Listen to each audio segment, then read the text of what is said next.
Here's an interview from Lieutenant Colonel, retired, Bill Stebbins, about what will happen if our government decides to use our military against us. Ladies and gentlemen, as I promised, here is Bill Stebbins, a retired Lieutenant Colonel combat vet. Bill, if you want to give him some of your background, we'd appreciate it. No, absolutely. Thanks for having me on the show. Started years ago. I was commissioned an armor lieutenant. So armor is Abrams tanks. So in the Armor Corps of the U.S. Army, graduated from Kent State University, and then 23 years of a career involved two peacekeeping tours. One in Macedonia, just north of Greece. They called it the former Yugoslav Republic of Macedonia, or FYROM at that time. And then a second peacekeeping tour, and that was in Bosnia, and I was in Tuzla. And both of those were in the 90s. And then fast forward the tape, 9/11, and I spent 2 tours in Iraq. So you got reactivated after 9/11? Not reactivated. I was still active duty. Okay. But then I was deployed. I was with the different units, and I was deployed to Iraq twice, once to Baghdad to be one of the operational planners for Lieutenant General Odierno. He was the rankingest general in Iraq at the time. He reported directly to General Petraeus, who was in charge of more than just Iraq. And so I was blessed to be able to sit in and plan at those highest levels and see what was going on under the hood. This was during the surge in Iraq. You may remember the surge. Things were going crazy. The violence was off the hook. Yep. And so after that tour, I came back to the States to refuel and refit and et cetera. And then I became a Squadron XO for a squadron at Fort Hood, Texas, and redeployed back to Iraq, this time in the northern desert of Nineveh. And we were stationed out at FOB, or Forward Operating Base Sykes. This is out in the middle of the Nineveh desert. We had operations all along the Syrian border, and the rest of the brigade that we worked for, they operated out of Mosul, the capital of the district there at that time. Mosul was further east. And so retired in the last day of 2015 from Fort Leavenworth, Kansas. That was a good time to get out, I guess, before 2020 is the time to get out, right? Well, I spent, if you were to just kind of broad brush stroke my military career, it's really a twofold foci, if you will. The first is leadership and being with troops. The second part of it was being a planner. And so I earned a master's degree. The Army has a program called the Advanced, it's a School of Advanced Military Studies, or SAMS. Another acronym is AMSP. And when you graduate from there, then you go work on the staffs of general officers to help them unravel and resolve and think of different ways of contemplating wicked problems.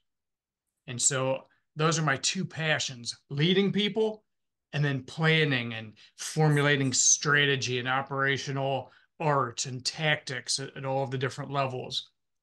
And so I retired at the last day of 2015. I turned down higher level command. At that time, I was raising 3 daughters.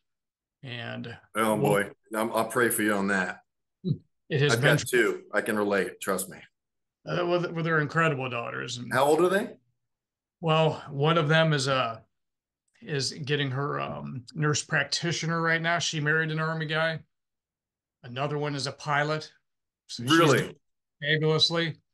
And then our youngest cub, she's finishing up school and loves animals. So she is in the veterinary kind of realm. Well, you definitely look younger than you are. Well, I appreciate that. It must be the filter I'm using that heads off some years, perhaps. Well, and it goes without saying, but I'll say it again. Thank you for your service for our country. And as a lieutenant colonel, you might be the highest ranked military person I've interviewed yet. So it's quite an honor. I appreciate that. I do have to interject. My daughter's going into the Space Force, so I'm very proud of her. You know, President Trump established it. It's, as you know, it's an offshoot of the Air Force, and it's completely classified. So I have no idea what she's doing the entire time. I'll just see her in uniform and talk to me. You know, I'm a journalist, so you know I'm going to ask questions. She's looking forward to just saying to me, "That's classified, Dad." Well, back to you.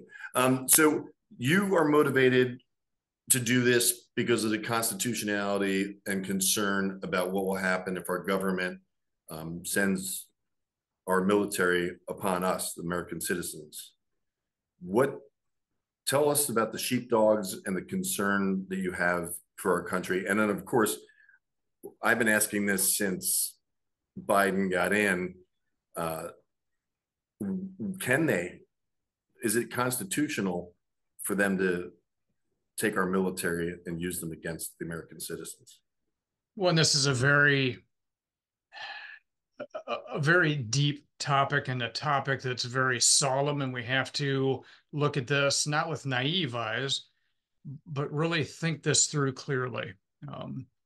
And I would like to think, and my prayers are, that the U.S. military would never be ordered to do operations against their own people.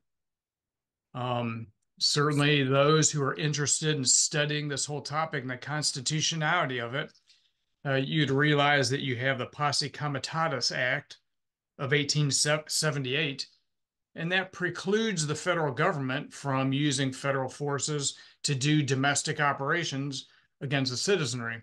And so there are many things of this nature that lawyers look at, and that all of us, all citizens, should be very aware and have their pocket constitution marked, highlighted, and understood.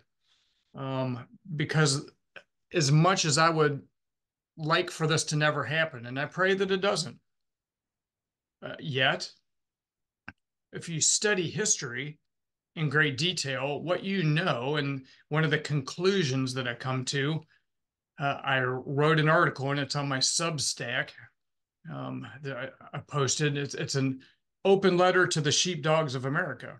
And essentially in that letter, what I'm saying, from one sheepdog to all of those sheepdogs that are out there, I mean, I joined the Army not for fame, not for cash, not for wealth.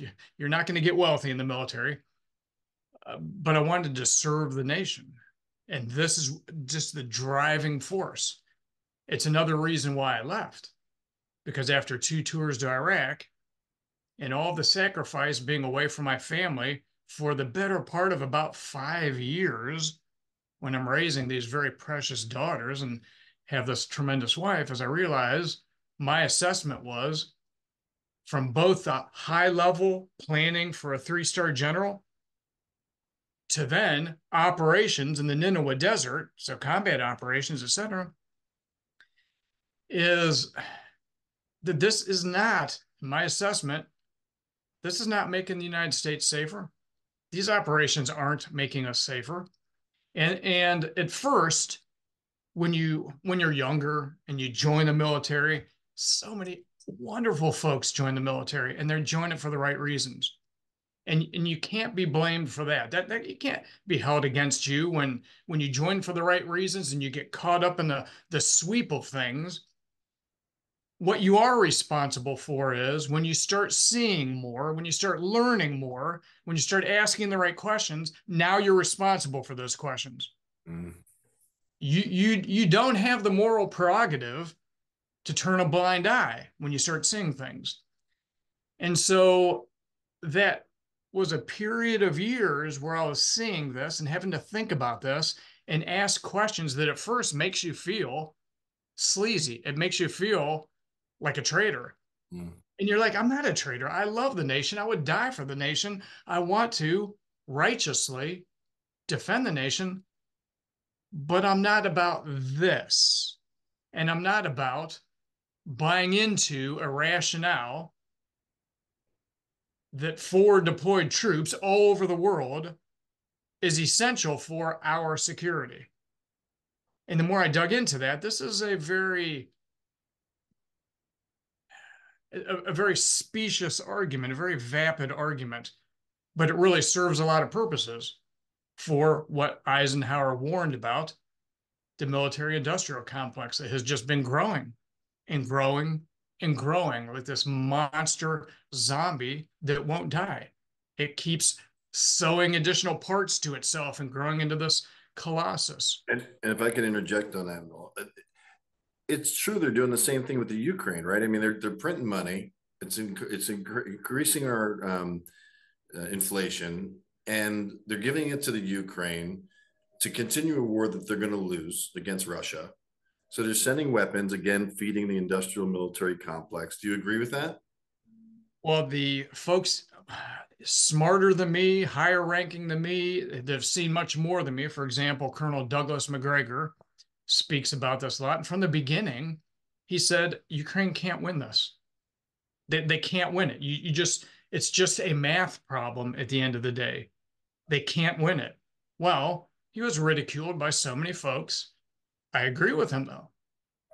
Even if their cause was just, and I won't talk to righteousness or unrighteousness of that operation. We can get into that later if you wish. But just looking at the facts of geography, population, size of the military, their training, their quality, my assessment, I agree with Colonel McGregor, they can't win it. Well, okay, now time has passed. Many, many, many months have passed. And they're no closer to achieving their aims that they set out when Russia started their special military operation. And they've lost a generation, and they've got 16-year-olds fighting now for the Ukraine. They have lost so many lives. I know. Lost so many lives. And the thing is, and what I challenge folks with, and I'll get back to my article, is that there's nothing disloyal in asking questions.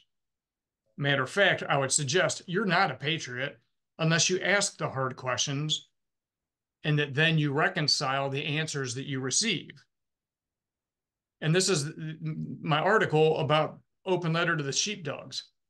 No autocrat, no dictator, no tyrant in history has ever ascended the throne or ascended the area, the position of power, unless and until they co-opt the security forces. Those entities within the kingdom, within the fiefdom, within the nation state, unless they co-opted those who have institutional violence potential. So this is police, this is special police, intel agencies that are armed and equipped. In our case, sheriffs, local police, the military.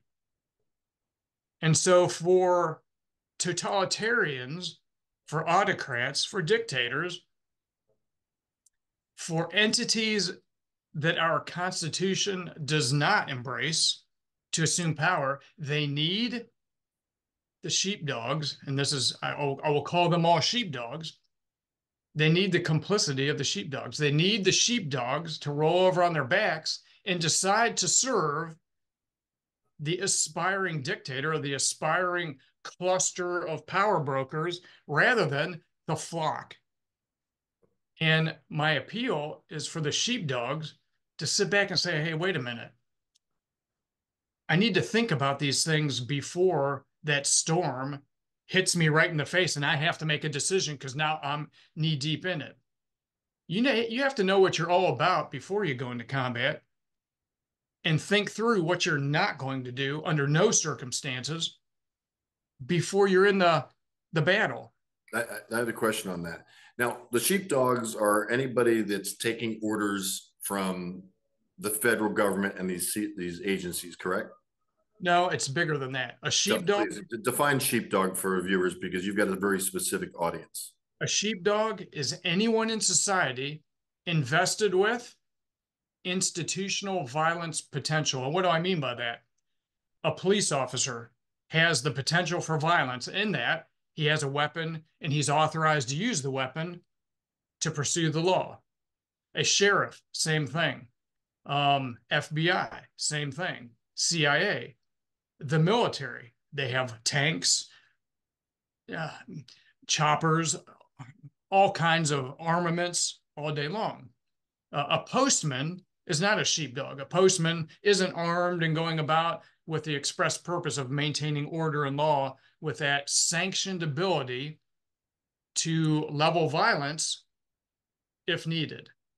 And so, in a working constitutional society like ours, or any other nation or kingdom, you either have arbitrary rule where you have thugs that are armed, that the king enables them to do whatever they need to do as long as they're loyal to the king and they're not really bound by law.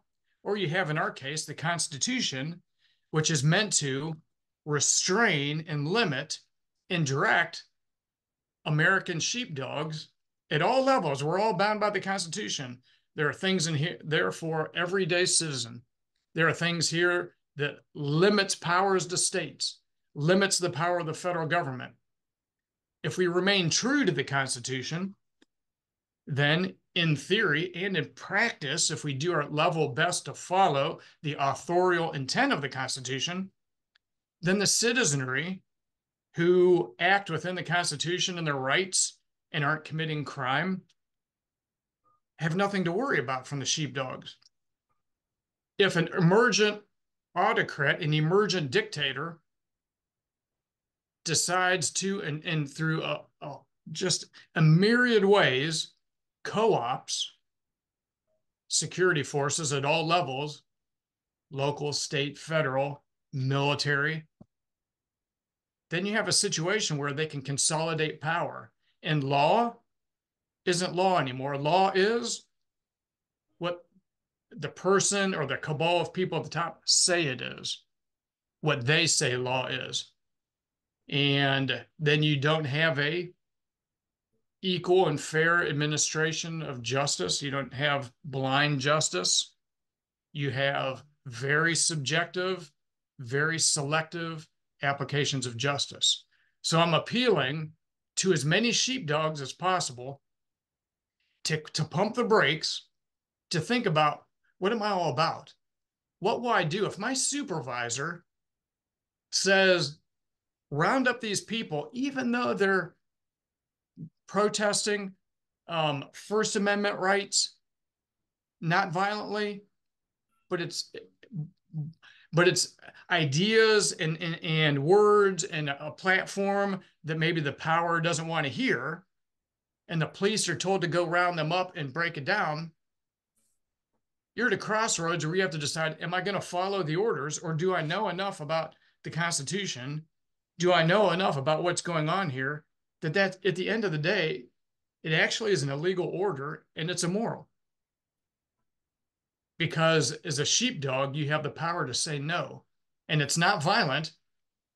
It's not insurrection. It's not violence directed then back against your boss.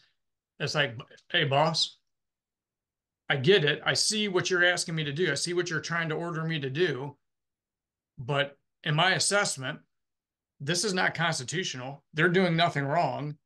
And you're giving me an order that's not moral. You're giving me an order that's not legal. And so I have to decline to follow that order. Now, that said, you do what you need to do with me, but I'm not doing that.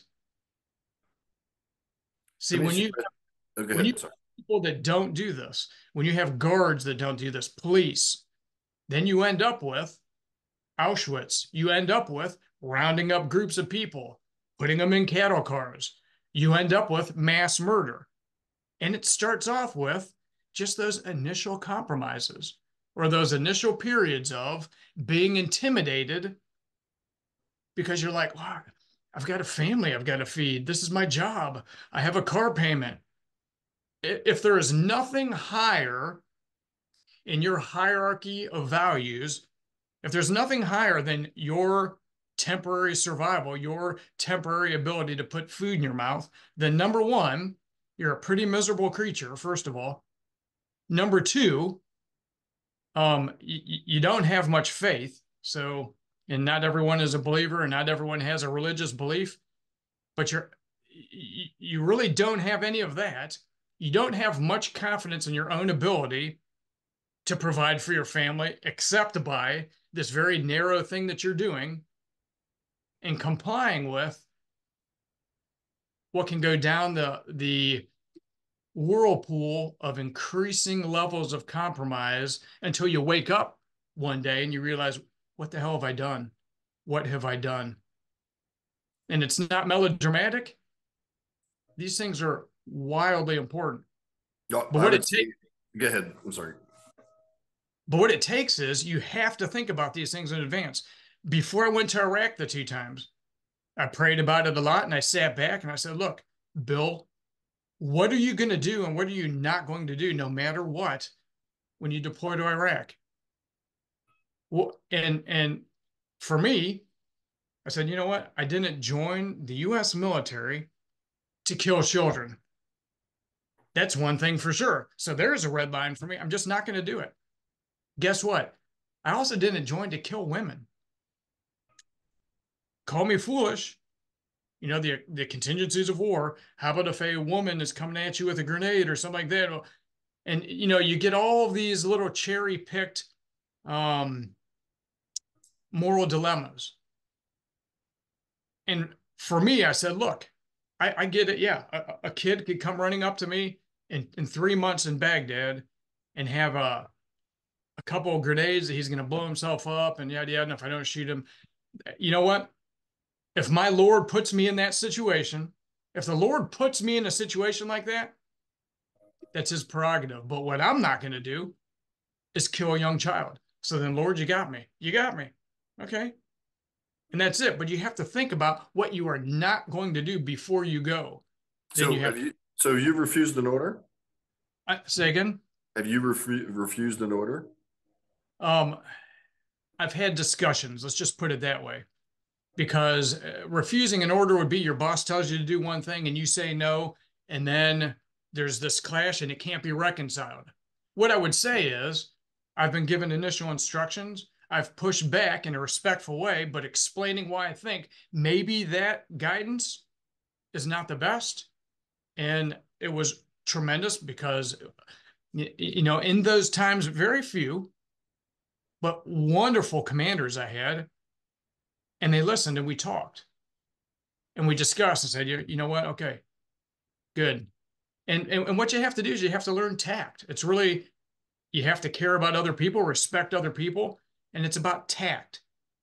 And you can be firm without just being rude and bellicose and etc. Now, there are times that you may have a commander or a supervisor or, you know, a police chief or someone like this that is absolutely implacable where you want to have a dialogue and you have to be ready to go to the mat. Now, from what I understand, the Marines can refuse an order, but the Army can't refuse an order. Is that accurate or no?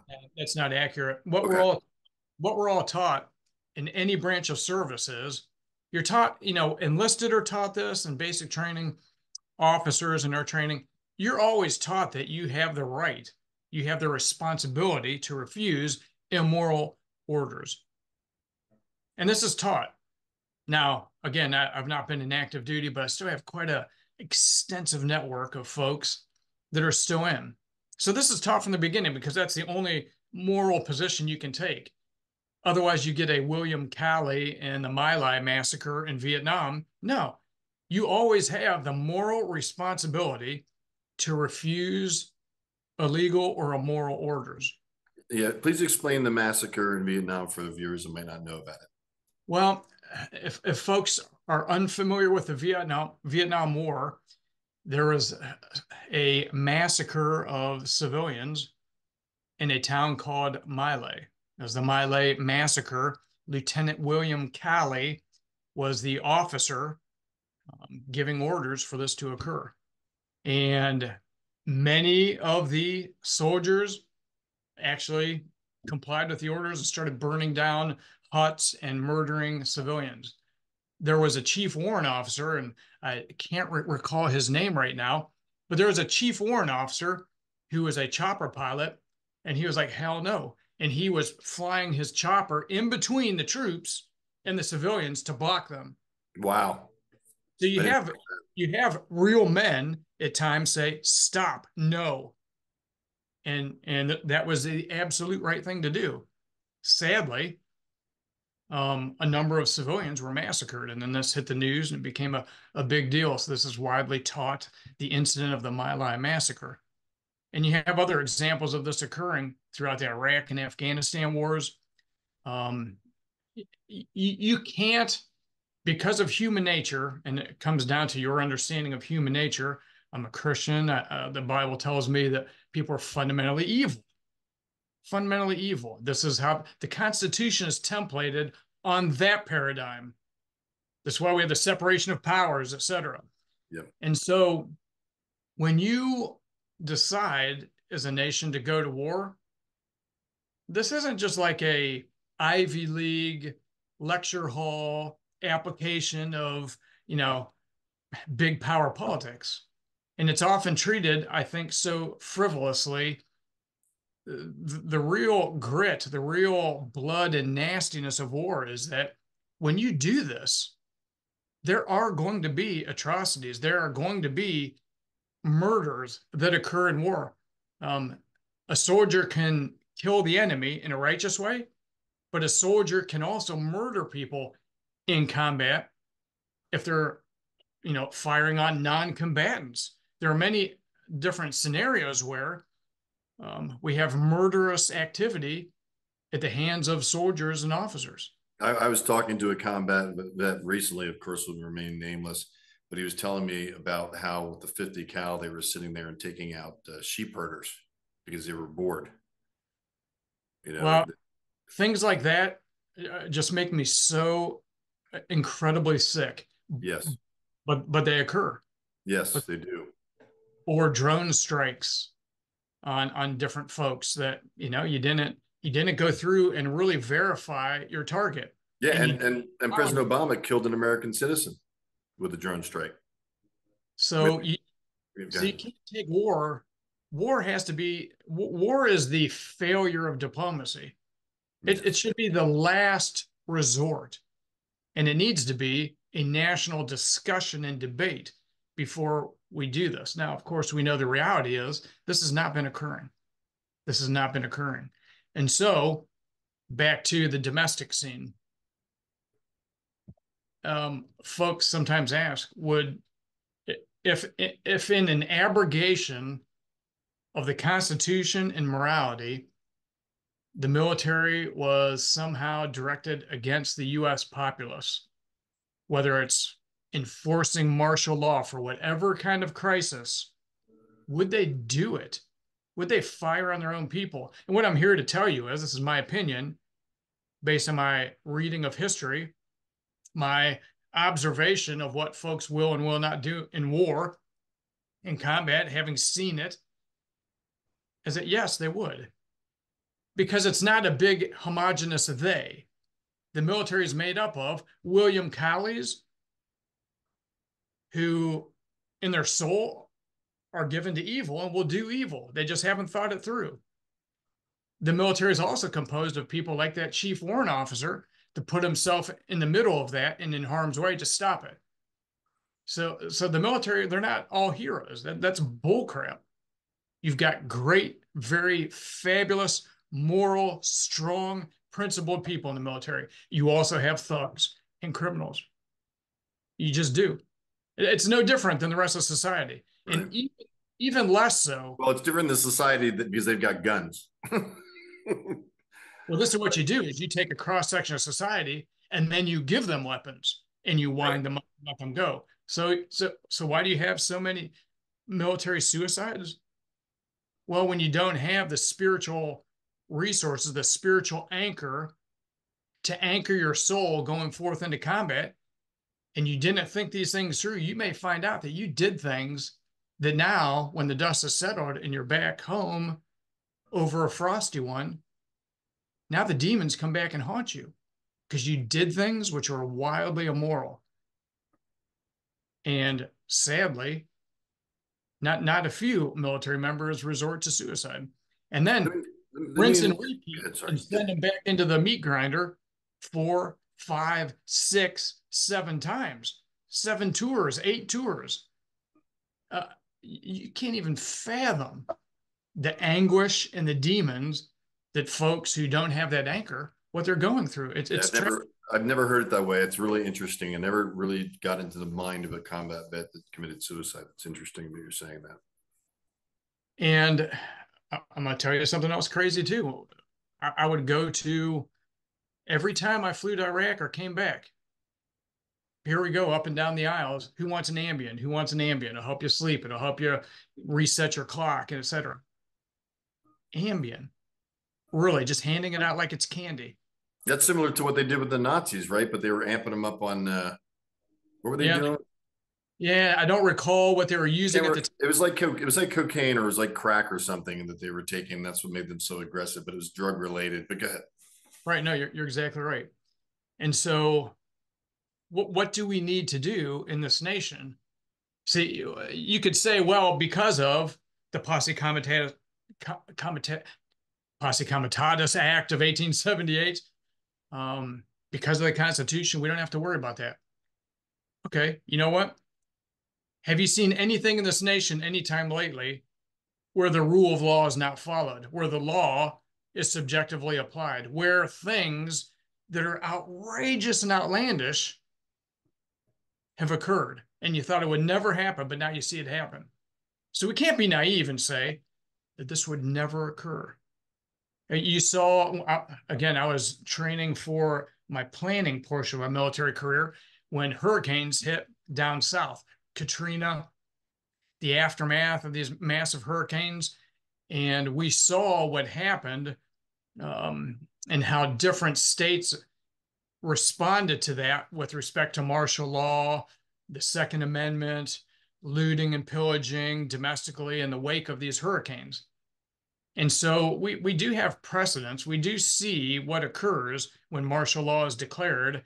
And, so this letter to the sheepdogs is to try to get everyone to think about these things in advance, to self-limit what you would do. Because if you don't think about it in advance, when you're in the firefight, when you're suddenly ordered to do X, Y, and Z, now your heart's beating, your mind's, you don't have time to think when you're finally in the battle. You don't have time to think abstract concepts. That's all out the window. And if you haven't thought about it before, you don't have the anchor to stop you. And you're going to be nervous if you haven't talked with your peers about this, your fellow sheriffs, your fellow police officers. Hey, guys, what are we going to do if we're told to do X, Y, and Z? Or like what happened down here in this city? Did you see what happened there? What happens if this happens in our area and we're told to do this? Are we going to do it? Searches and seizures. The Constitution talks about unreasonable searches and seizures. Are there caveats to that? Where anything's just going to go? If what you say is politically unpalatable, are local law enforcement or the 3-lettered agencies just going to follow their orders and do whatever and roll people up? So on the subject, I'm going to stay on the subject of suicide, and then I guess we're going to just make it real clear the constitutionality of what could happen if the Biden administration decides to declare martial law. On the situation with the young Air Force personnel who's 25 years old, who burned himself to death in front of the Israeli embassy in Washington, D.C. And he said he doesn't want to participate in genocide. That was pretty radical that he died that way. Most people, I know pretty much depression. I've been a study of it for most of my life. And when you die in pain, you're repenting for something as you die. And burning is definitely one of those ways of going out very painfully. And after that story came out, it just went away. There was no investigation of him or why did he feel this way, and made me very suspicious and made me investigate. And that's another story. I'll put it at the end of this video as a link of what I reported, of what I learned. But do you think he was participating in like the guilt you're talking about? actively participating in genocide, not just an opinion, since he was in the Air Force? What do you think? Do you have an opinion Well, on that? I really don't know. And Okay. one thing I've learned is to try not to wander too far when I don't have good facts on things. So in Right. Well, I that, wander. I wander with a sledgehammer. sure, in that case, what Sorry. I would say, I don't have the details, and Okay. when like this emerge, the other thing I've learned from combat is first reports are always wrong. So it's really good to just kick when you hear very frightening things, very chaotic things. It's good to pump the brakes and not believe much of anything you hear. Just wait, especially now in this age where media is very, um, Opinionated. maybe call it weaponized. Yes. Um, because if media is not objective in seeking the truth, if there's anything other than a pursuit of the truth involved, and there is with so much of it, for sure mainstream, then it seeks to elicit a response from you. That's so you have to be wise to that and realize what response would a normal person have seeing this report? Because that's obviously where you're trying to be pushed into a response. So then I pump the brakes, say, okay, I'm not going to respond. I'm going to be stoically passive, stoic, and wait and try to think things through logically and critically and ask questions. If this is true, if this is really the reason why that happened, who benefits from that? What Mhm. other data would corroborate that? Yep. Cause and effect, does that even make sense Right. statistically? And yada yada. And you go through your whole matrix Yep. of critical analytical thinking. So with this individual who set themselves on fire, number one, probably this person hadn't seen combat, if I had to guess, because he was a lower ranking individual in the Air Force. We've not been running rotations in Iraq and Afghanistan, engaging in combat for many years now, for a number of years. You've had people still in outposts here and there until Iraq, said, hey, you need to leave. We had folks in Afghanistan until the rout from Kabul. And so you have a whole generation now. You have echelons or cadres of folks in the military now who've never seen combat. So this individual very likely was never deployed on a combat mission of any Did, type. did you know his title, or I mean his rank? I didn't know his rank. I thought that he was enlisted. I don't think he was an officer, so that's the first thing. And I think he was lower enlisted, and I'd have to go back and double check that. And Okay. so then I asked myself, then what's the motivation to do something like that and take your life? Um, and this is where we'd have to dig deeper. And you're exactly right. I've heard nothing. I've heard no follow-up reporting on this at all. But what is the response that the media that has, that broke the story and that proliferates it? What do they want from the public at large when they see an individual immolating himself in front of an embassy? And so I think that this could be a result of folks who are just psychically dealing with issues and very tragically and found a cause to glom onto in a in a kind of a sick way of attention while they're feeling very depressed, and it would seem righteous, and just a confused individual that just doesn't think it through. But I don't know, and I've not seen enough data. Yeah, whenever I see a story just drop out in a day when there's still questions left, I know they're hiding something. And that's when I start digging for why has it disappeared? And then it creates more of an interest in me to start to dig into that. And that was one of the situations with that event that happened. Like for example, how about Hawaii and Lahaina? Okay, so here's sheepdog apparently, and it's been reported multiple entities, but I've tried to reach out to folks in Hawaii, firsthand accounts of people were being held within the area that was on fire, that they weren't allowed to leave. Now, and this is reported live. Go back and look at this, that they were precluded from taking routes of egress to get out of the fire zone. Well, if that's true, these are sheepdogs of some type, folks that have the ability to go and say, no, you can't go this way. That would be an example of sheepdogs clear cut doing something very immoral. And I've been trying to half-heartedly, amongst other things I'm researching, to find out what's the bottom line on that, because I don't see any follow-up reporting. But this has been claimed repeatedly, that folks trying to flee the area, that there were barricades and they weren't permitted to leave. So they sought other ways out. And this is why some of them also went into the water, went out into the ocean to kind of get away from it. I did not know the motivation to go out in the water was because they were being forced to stay there. I did not know that information.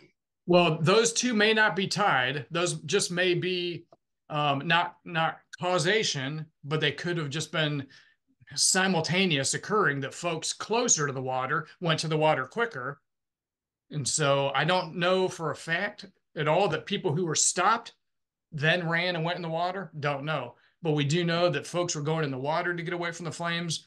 And it's been reported, what's the veracity? I don't know, that the routes of egress were blocked. I had a friend that was in that situation. He was actually there in Hawaii vacationing and got out. So thank God for that.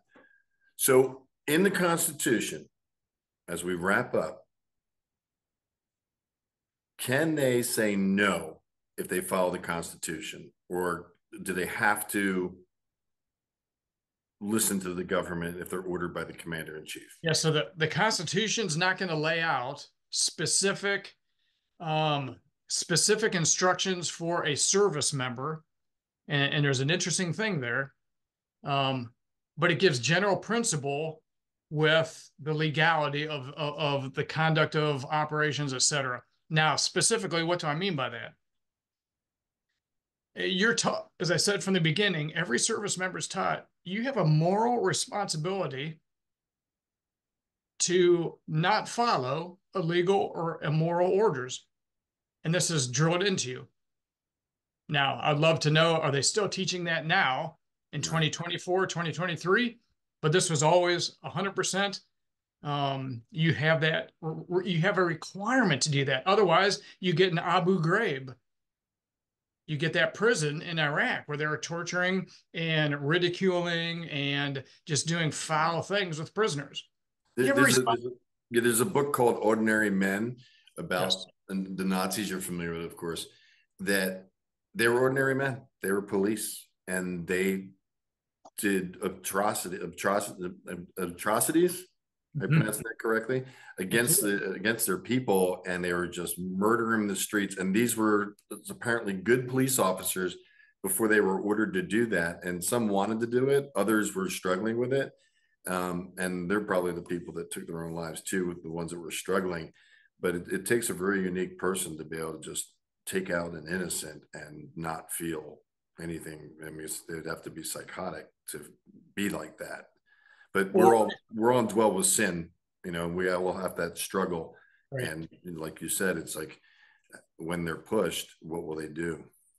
And this is where I encourage as many people that I talk to, a little pocket change when you're going around garage sales, bookstores, you know, not the big bookstores, but local bookstores, constantly buy history, old history books. Because when you buy things like the Arms of Krupp that talk about the military industrial complex back in Kaiser's Germany, and you see the seeds for the Krupp family doing that. When you buy on Stalin, written by someone who suffered under Stalin, when you buy books like The German Dictatorship by an individual who was involved in it, then what you find is, to your point, Ordinary Men, this is where Hannah Arendt, she fled the Nazi machine there and became an author and a historian, etc.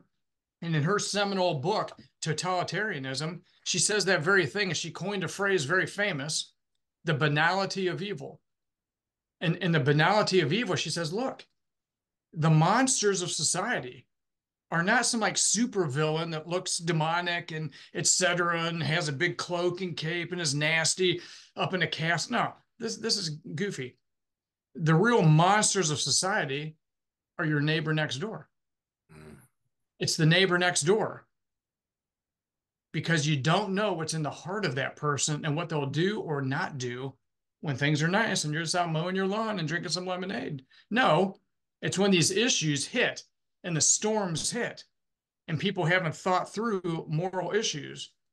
Then you'll see that everyday people can be persuaded and manipulated and coaxed and peer pressured into doing the most grotesque of things. Do you think that's why,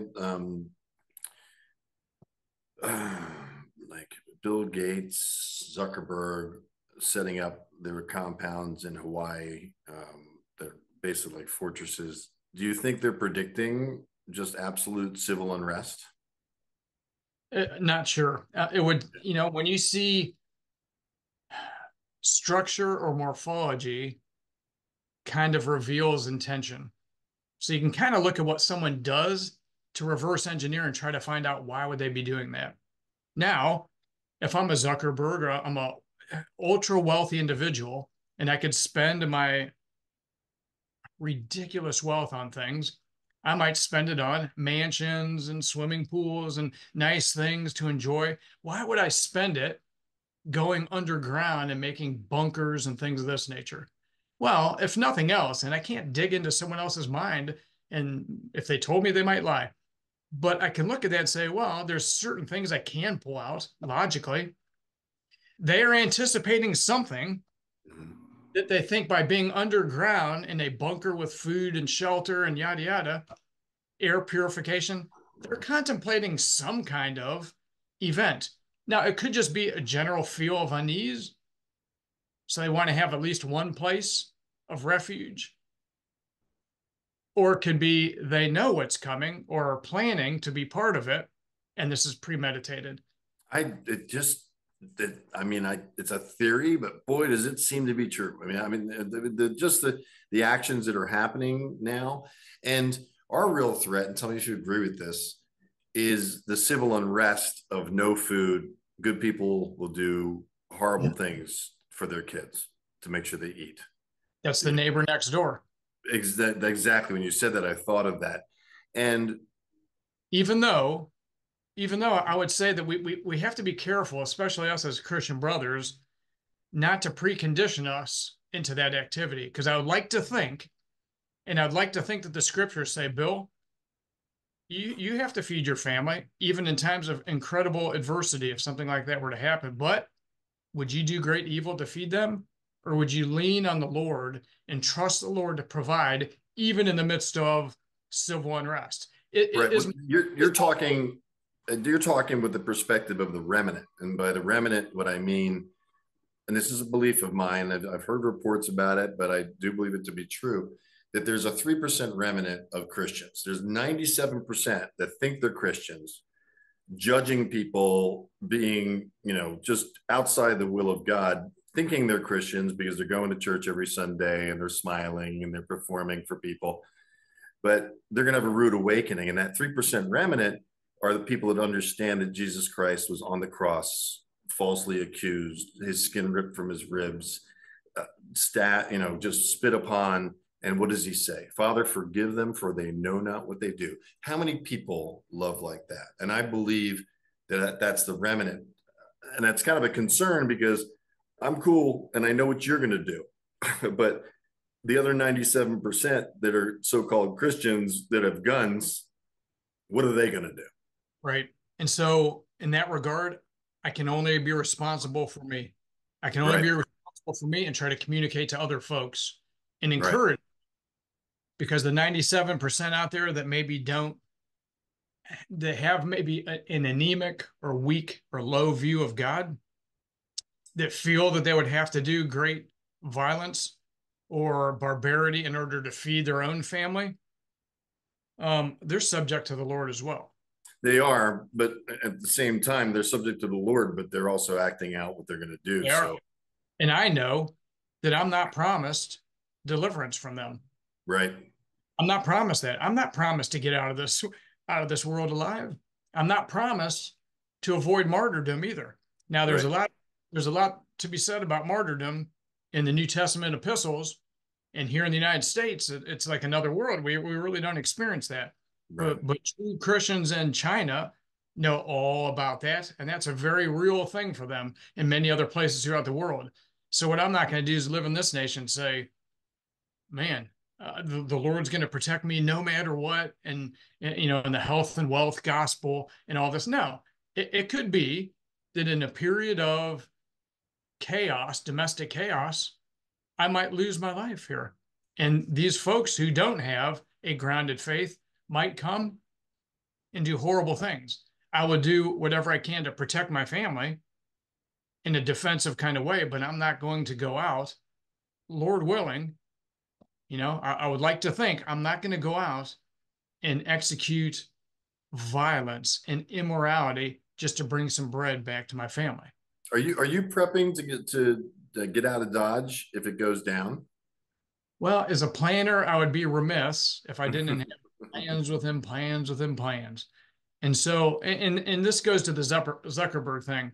What does Stebbins do to just, not to be say, there's a spectrum, isn't there, for prepping? You could lose your mind and that's all you do all day long. Or you can do some things which are logical. So where are you on the spectrum when it comes to that? Me, with the resources I have available, I can do certain things, etc. If I were a Zuckerberg or a Gates with much more wealth and I felt uneasy, what might I do? So if I stockpile food for a Zuckerberg, that might be going subterranean because I can, and having storerooms full of hundreds of years worth of food because they can. So again, I don't know that it's a focused, intentional plan, but this could just be how they manifest their preparation. Ladies and gentlemen, Lieutenant Colonel, retired Bill Stebbins. I appreciate your time, and you're doing important work. And it's the question of the times right now because of what's going on.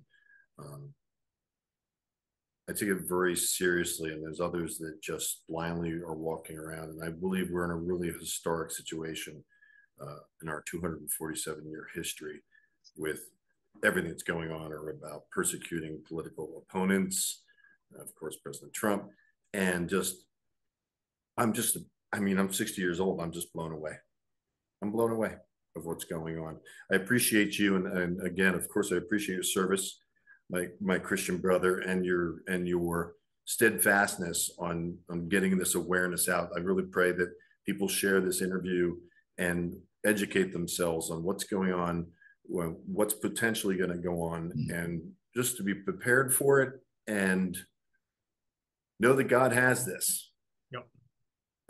Sometimes it doesn't feel like it, but he likes to make us wait and trust him. So I'm very grateful for you. And is there any last comments you want to do, how they can find you? Well, I've really enjoyed having this conversation with you, and I appreciate all the work you're doing. So thanks for this opportunity. What you might do if folks enjoy this discussion we've had and the ideas that we're talking about in this very important time, if they'd go to my X profile, and pinned to the top of my profile is where they can find my Substack. It's called the Stebb, Stebb is my Substack, and the open letter to the sheepdogs of America. And if they find it worthy, if they think that, no, this is a good message, forward that out to local law enforcement, folks in the military that you know, deputies, sheriffs, local police, border patrol, because this is a very important thing. I've seen how this goes awry in the heat of the moment, and they need to think about this in advance. And what I'm also working to do is networking nationwide with sheriffs throughout America. Yeah, I've recently interviewed Sheriff Mark Lamb, who's running for Senate against Kari Lake as a Republican, the Republican ticket against Giggos, who's a Democrat. And I've interviewed Frank Slope, Deputy Frank Slope, and great guys. And I've also spoken off camera with many Border Patrol out here because I'm located, my boots on the ground in Arizona right now. Good people. They're similar to you. So I am meeting them. And it's amazing. They're all Christians. You know what I mean? It's like, it seems like the Christians are taking it a lot more seriously about what's going on, threats to our Constitution, to the bad precedents that's being set now with the decisions that the Democrats are doing against trying to keep President Trump out of the election so we can't vote for him. So we're in a wild time. And I think it's going to last a lot longer since to November. There's a big question mark about November. I'm sure we're going to come back and talk about this again because more stuff is going to come to light, as you said. I'm grateful for you. I appreciate you. And tell them the name of your X account. The X account is my name. It's Bill_Stebbins, Stebbins, Jr. Junior. Because right, and it's below us right now. I edited it in so you can see his account name. Follow him, share repost his content. X is on fire right now. It's really at the moment appears to be free speech because I post this on YouTube first and I link it back. But I'm not going to go into the YouTube thing. But X, is really, at the moment, I'm testing the borders, Bill. I'm testing the borders. And so far, I've only been blocked 3 times and had to prove I'm a human. Or no, 6 times. I've been blocked 6 times in the past 6 weeks and had to prove I'm a human because of unusual activity. But that's another story. This is about your message. So I'm sorry if I digress. Thank you, Bill. Lieutenant Colonel. I feel like, I got to call you by your title, your rank, because it's pretty important. Huh? Just don't call me late for dinner. Exactly. Thank you for watching, guys. Again, many issues are being covered here at MustangMedic, and they're important ones. I really implore you to share these interviews with people, from people like Bill and the numerous people who have been interviewed. They're important messages. This is no joke. So share, go to his account, follow him. Again, the link is in the description of this video and also, right there underneath us, and support this man. Thank you for watching, guys. We really appreciate you. Take care. Thanks a lot. Some of you know that actually often I do a prayer before the interview. And I'm careful not to show it in the beginning because I don't want to turn off people that are not Christians and they hear prayer and they're just like, oh, forget, I'm not going to watch. So I put these, I always get permission from the interviewee, Bill, in this case, and asked him if I could broadcast or show our prayer. And he said, absolutely no problem. So here it is. Are you Christian, Bill? I am. Let's pray. Lord, I just pray for this interview to go well for Bill. I want people to understand the seriousness that we're in, Lord. And I just ask you to give us the words, Bill and I, that will reach people and spread the word. Rebuke all the voices and the digital domains that want to stop us from getting our word out. And I just pray for awareness of the situation we're in. In Jesus' name I pray, amen. Usually I do that without my hat, but since we're on set, okay. Thank you for watching. We'll continue to give you great interviews of very intelligent people so we can all learn.